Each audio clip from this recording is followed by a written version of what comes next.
What's up, people? Welcome to episode 2 of Ghetto Parables with your host, Marvin Manasseh. And Chris Clark. All right. So, tonight's topic is going to be on healing from trauma and the importance of prioritizing mental health.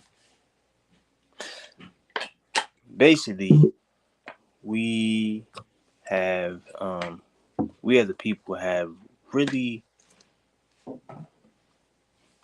just recently prioritized healing and dealing with like the mental torment of, I would say, it's different. It's different types, such as childhood trauma or trauma you face from events that either you hold in or you don't really talk about, or when you get the courage to talk about, that's how you deal with your healing. um, One thing I wanted to talk about for myself was me dealing with church hurt. And church hurt is a trauma, is a type of trauma that people don't really deal with because when it happens, it's unexpected, because you believe that church hurt is something that you don't really expect, because when you think of church, you don't think of people hurting you. You think of acceptance. But what a lot of people don't realize is that church is full of people who are hurt just as much as we are. And so if you have people who haven't really healed and they're still hurting people, it's going to be a continual process, and you'll end up doing, as a phrase that a lot of people use, hurt people hurt people. So in order for us to really break that cycle, we have to deal with trauma, deal with offense, deal with just understanding that people are going to hurt you. It's a fact of life. Sometimes it's not planned, other times is purposeful. But it's up to you to really understand that you don't have to allow that hurt to keep you in a prison or in a box. And that's the thing that we had to get over. Hurt is the devil's playground, because when you have hurt turns into depression, bitterness, sometimes suicidal thoughts, anxiety, and sickness, because unforgiveness breeds sickness in your body. Self-hatred breeds diabetes. You got all these things that come from different types of spiritual roots that a lot of us don't talk about.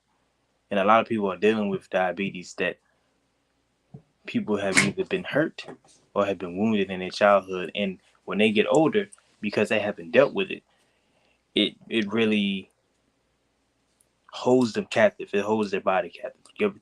Like the body becomes a prison. And God never intended us to live like that. So my goal is to really talk about that briefly tonight. And there's going to be more episodes about it, but we're really going to talk about it tonight and just expound about it in order to help people get healed, basically. Um, what did you want to talk about mental health? Yeah, and tonight I want to touch on mental health and basically like trauma and events in your life that affected you in like a bad or negative way. Like being able to get the courage to speak out and vent instead of holding it in and basically making yourself a slave to that event or like that trauma. And one thing I learned too that I'm learning still now, like having faith and in believing that God will work everything out, and having like forgiving yourself, because unforgiveness too can lead to like sickness and lead just it can hold you from growing to elevating to bigger places and leveling up. And but one thing too, even though I know a lot of people don't know how to, if you're not the type that wants to speak out, or you feel like your situation is too much to want to talk about with people, you can always vent to God and pray and cry, whatever you need to, get it out, whatever you need to do to with him to get it out your system, because he'll listen to you and he'll help deliver you. And one thing I just want to know, I just want to let people know with mental health also, it's nothing that you can have going on or that's so big that God can't help you with it or get you through it. Mm-hmm. And another thing too is that sometimes God will have you. Well, in order to really develop a relationship with God, it takes patience. Just like you develop a relationship with somebody else, developing a relationship with God takes patience. And what it does is it teaches you trust. God takes you through different circumstances. Life takes you through different circumstances that you can allow God to come in and fix your circumstances. Um, we sometimes we don't really prioritize God like that because we get so caught up in the problem that when it happens, we only call on God when stuff gets really bad. But when it gets good, we kind of just shut him out. We only need him when we want him, pretty much. Um, Main thing that we as a people have to understand is God is not a genie. He's not somebody that's just there for you just to you make wishes. No, he's an actual spirit. He's actually the creator of the universe. He created you and myself. Um, he's never going to force himself on you. He will allow circumstances that put you in a position where you have an encounter with him, but he's never going to force himself on you. He's a gentleman. Scripture says so. So the basic steps to really understand and to grow a relationship with God is just to humble yourself. Humbling yourself means you understand that you don't know all the answers. There are times where we as people we try to find, try to seek things, and we go to other avenues of things where they lead us down a path of discovery that somewhat give us the answers, but don't give us the answers all the way. We're talking about the divine creator, someone who really took his time to shape the universe. And so with wisdom, he gives you the wisdom to understand that as you develop a relationship with him, you get to have and understand that wisdom. And so what that wisdom does, it gives you the keys to success in life. Now, God is not somebody that's going to allow you to, I would say, he's not going to give you like the cheat codes to life per se. Wisdom, yes, but he's not gonna give you the cheat code where you gonna just jump over obstacles. Because what obstacles do, it helps you build your trust in him, and it helps you build your trust in yourself. It helps you to understand that as you go through trials and tribulations, you really begin to grow. James chapter 1 says, "Let patience have the perfect work, for you may be perfect and tired, not lacking anything." Patience helps you to grow in areas that you know for a fact you're weak in, or God will expose areas that you're weak in, such as if you go to a grocery store and you know your temper is kind of bad. So sometimes God will put you in a situation where you're standing behind somebody who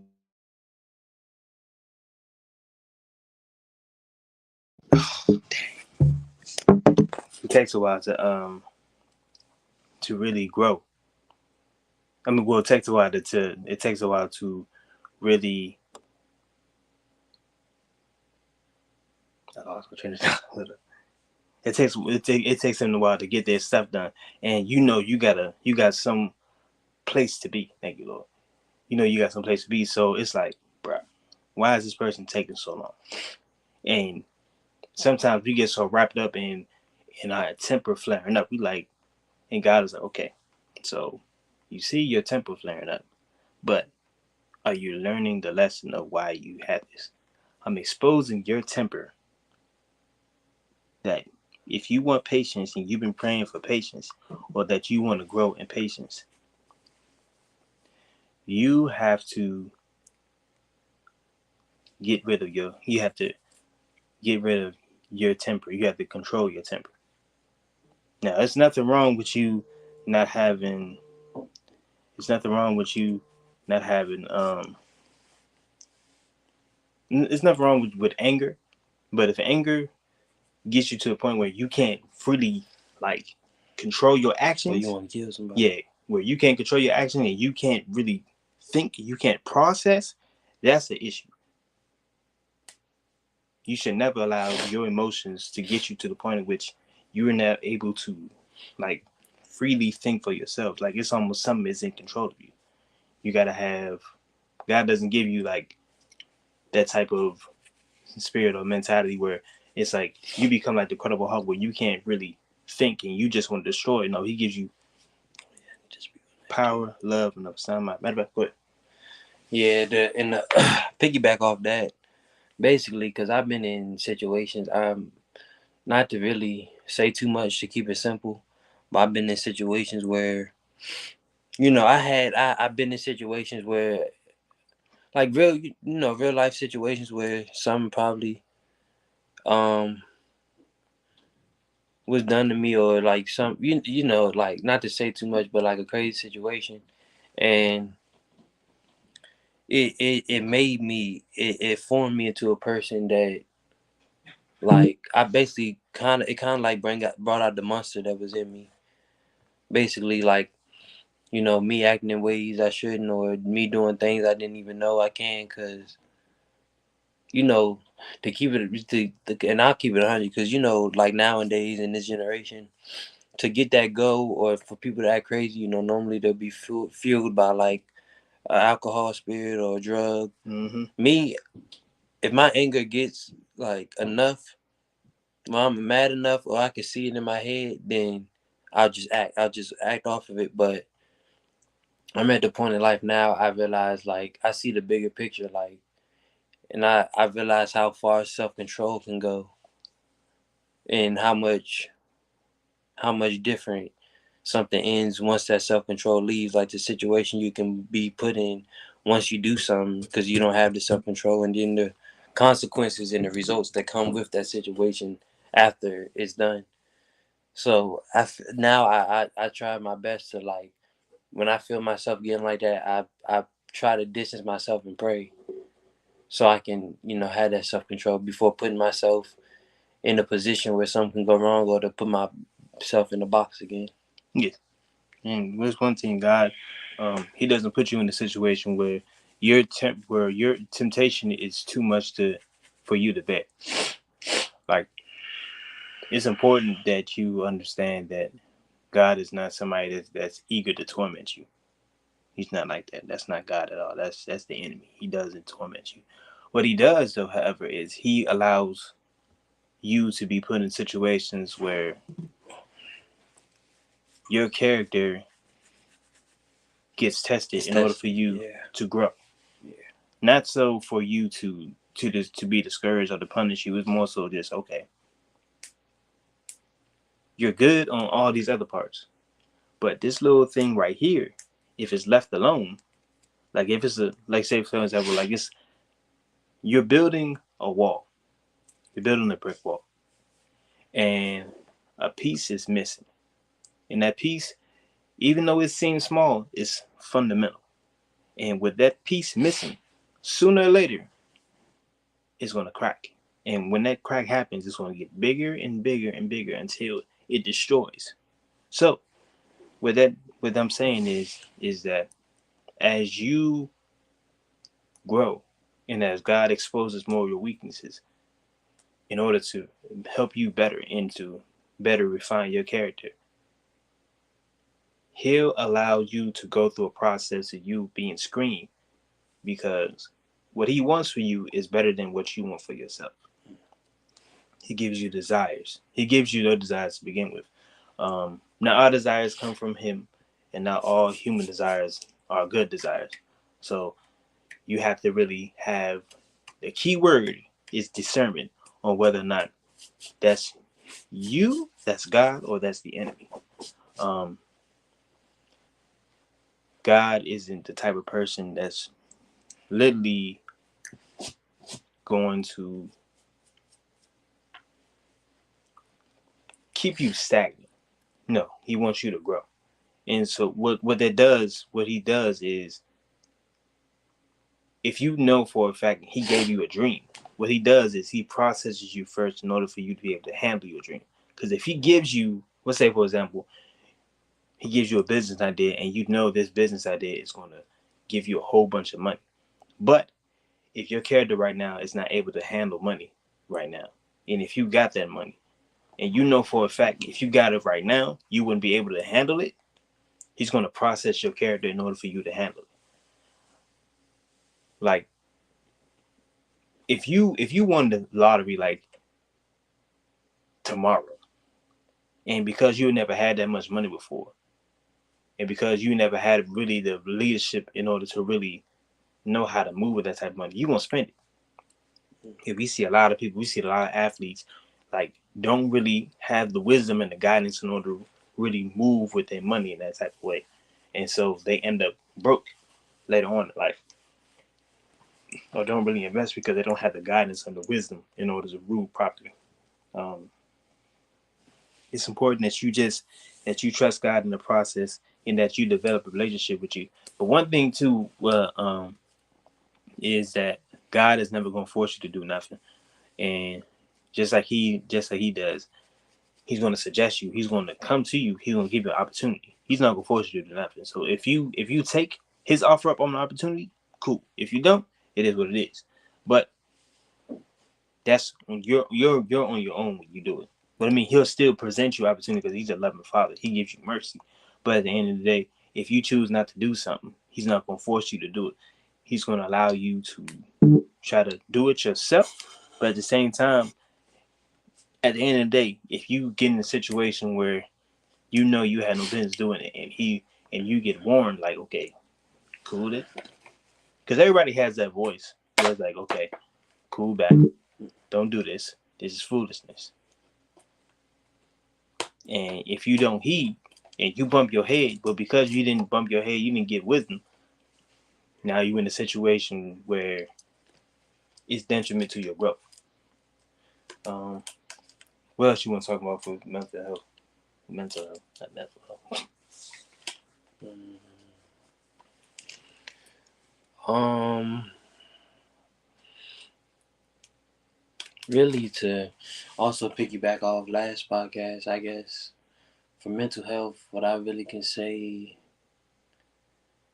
the best way to handle mental health is just, and a lot of times I feel like sometimes too, which can be best, is just getting like have you whatever you consider to be like a free space for you where you can think and you can lay there, maybe if it's quiet or whatever's going on, just sit there and just relax, turn your phone off, or even listening to music maybe, or even just, or also you can maybe deleting social media, because I feel like social media also can weigh on your mental a lot That's a big thing that because goes on. of the challenges, not only the challenges of people face every day on social media, but even stuff that you see or something that happens to somebody around you, or like in the area you're in, or just to see everything that goes on in the world, and just to see that daily portrayed on social media, it can like, without you knowing it, it can start to weigh on you and try to overwhelm you and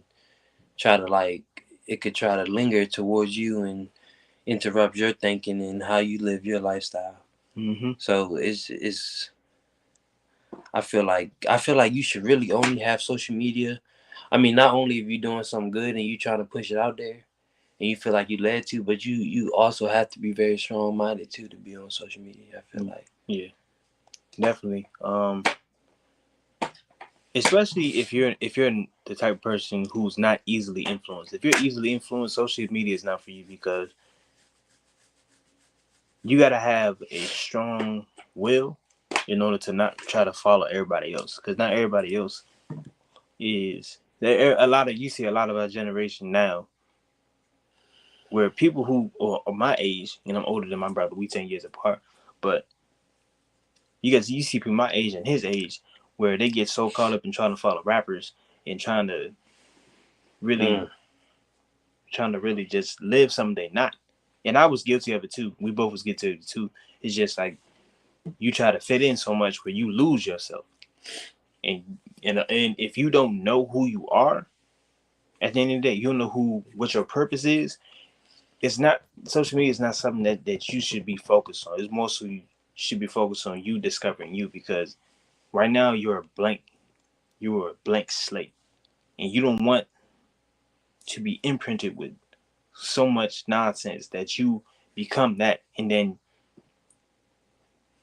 you try to you trying to figure out who you are, but it's so much stuff cluttered in your head that you don't really know how to really focus. So really, it's important, like he said last episode, um, take time to fast from social media and just decompress, and you remove gunk from you that you know is not from you. Especially if you know for a fact, like, you don't do drugs, you don't sell weed, you don't smoke, you're not violent. You're from a different area than what social media is portraying from. You see how certain people like certain things, and because you want to have this type of attention, you try to move in on that. That's not you. Don't do that, And because you end up losing yourself. and even with that too, like even when I really was deep in that lifestyle and living that type of way, it was more so of guidance issues. But even though I also feel like, even what you're saying, I feel like also with that too, even the people that are maybe violent or can handle drugs or can, live that type of lifestyle, just because you can handle it and you probably strong enough to endure it, don't mean it's the right thing for you to be doing. No. Still don't mean that's who you are, because you're capable of it, and you're solid and you're strong enough to take what comes with it, to like carry the luggage that comes with that lifestyle. But you know those are all negatives. It's nothing that you should. It's not a way you should be living, because it's a negative influence. Cause I've been through stuff, and I knew I could smoke. I knew I was a violent person, but that don't mean like that's my purpose. That don't mean that's what I was supposed to be doing, Mm-hmm. or that don't mean just because I'm so violent or I'm so tough and this and that, or I can handle stuff, don't mean it's nothing greater than what I am that come knock me off my feet, and then now I'm knocked off my path and my life is messed up. Mm-hmm. Exactly. In order to wrap up and everything, um, the main thing to take away from this is understand that, number one, you were created for a purpose, and that in order for you to understand what you were created for, you need to seek out the creator. Now, it's a process, and sometimes it doesn't happen overnight. So it's going to take a little bit of time to really just understand and grow, to get a point, to get a relationship with God and just grow. Um, don't be too hard on yourself. Number two, you're going to fail at times, and failure is not bad. Failure is a stepping stone to success in life, because it teaches you what you did wrong and how to improve when the situation comes again. Um, Number three, heal. That's the most important thing. Heal. Um, Deal with the skeletons in the closet, because if you don't, it'll keep you in bondage. You'll be stuck in a mental, emotional, and spiritual jail cell that you're not who you are. You're not who you were before again. And it's important that you really heal, because healing brings freedom. And as you get free, when the time comes, you can help others get free. You are created with a purpose. Never forget that. This is the conclusion of episode 2 of Ghetto Parables with your hosts, Marvin Nass and Chris Clark. all right. Love y'all. See y'all next week.